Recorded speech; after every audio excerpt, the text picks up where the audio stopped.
You ever have that moment when everything's going smooth, then bam, the universe decides to throw you straight under the bus? Yeah, that was me that night. Driving home after a long, exhausting day, half asleep, the radio mumbling some old tunes, and the stale scent of spilled coffee lingering in the car. Classic. I'm Marcus Wilson, 40 years old. Just an average guy with a not-so-average job. But hey, we'll get to that later. So there I was, cruising down the highway, lost in my thoughts, when I saw them.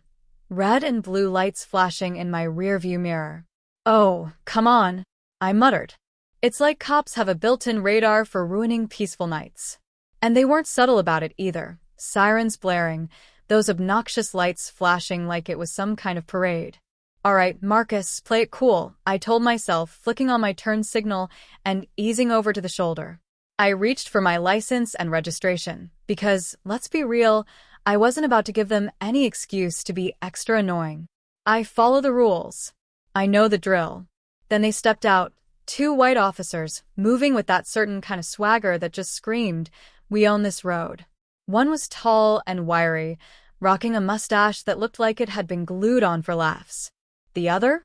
Stocky, bald, and radiating that bad cop, zero training energy. Friendly? Yeah, not exactly. Mustache man leaned into my window, flashlight in hand like he was auditioning for a crime drama. "License and registration, sir," he barked, putting way too much emphasis on sir like it was supposed to mean something. I handed over my documents, without a word. "Evening, officers.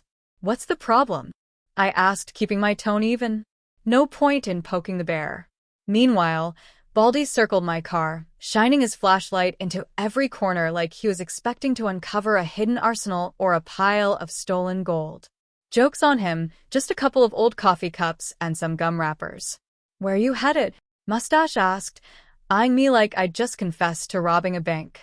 "Home. Long day at work," I replied, keeping it simple. "Uh-huh," he grunted, like I'd just said something suspicious. He took my license and strolled back to their patrol car, leaving Baldy behind to glare at me like he was waiting for me to slip up. Minutes passed. Long ones. The kind where your mind starts racing through worst-case scenarios. I watched them in the rearview mirror, laughing and chatting, like they were deciding which donut shop to hit after this. And then, Mustache came back. "Step out of the vehicle," he ordered. That was it. My patience was hanging by a thread. "Is there a reason for this?" I asked, keeping my voice steady but firm. "Don't make this harder than it has to be, sir," Baldy snapped, reaching for my door handle like he was ready to drag me out himself. I sighed. "Sure, officer. Let's do this your way." I stepped out, hands up, already knowing exactly how this looked to anyone driving past. Just another black man getting cuffed on the side of the road. For what? No one knew. The cuffs clicked shut around my wrists. "You're under arrest," Mustache declared, like he'd just won a game show. "For what?" I asked, incredulous. Baldy smirked. "We'll figure that out later." And just like that, I was shoved into the back of their patrol car. Let me tell you, being thrown in there feels just as dehumanizing as it looks. Hard plastic seat, freezing cold. The smell? A lovely cocktail of old sweat and pure despair. I sat there, wrists aching in the cuffs, watching through the windshield as Mustache and Baldy laughed outside like this was just another routine stop for them. Eventually, they got in, Mustache behind the wheel, Baldy riding shotgun. "You got any weapons or drugs in the car?" Baldy asked, twisting around to look at me, his tone dripping with fake concern. I raised an eyebrow. "Didn't you already check the car?" "What'd you think?" He grinned. "Just making sure. You people tend to forget things like that." "Ah, you people. Classic. If there's one thing racists love, it's pretending their bigotry is just casual banter." The ride to the station was slow, like they were dragging it out just to savor the moment. Every pothole felt personal, jarring my spine while they laughed at some inside joke. I sat there, silent but fuming. I've been through this before, black man, nice car, middle of nowhere. Trouble follows. But this was something else. At the station, they hauled me out like a sack of potatoes. Inside, under the harsh fluorescent lights, the place reeked of burnt coffee and regret. They dragged me to booking, where a bored-looking officer sat behind a desk, chewing gum like her life depended on it. Mustache plopped my documents on the counter with unnecessary flair. Marcus Wilson, he announced proudly. Brought him in for, He hesitated, clearly struggling to invent a reason. Suspicious behavior. The woman raised an eyebrow but didn't argue. Instead, she handed me a clipboard. Fill this out. I stared at her. With what? My hands are cuffed. She sighed like I'd just asked her to solve world hunger and motioned for Baldy to uncuff me. As I filled out the paperwork, I could hear Mustache and Baldy chuckling to themselves in the corner, probably patting each other on the back for their excellent police work. Then came the holding cell. Small, grimy, and smelling like it hadn't been cleaned since the Reagan era.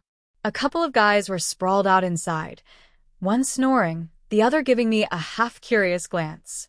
I sat down, trying to push back the heat creeping up my neck. What was their plan?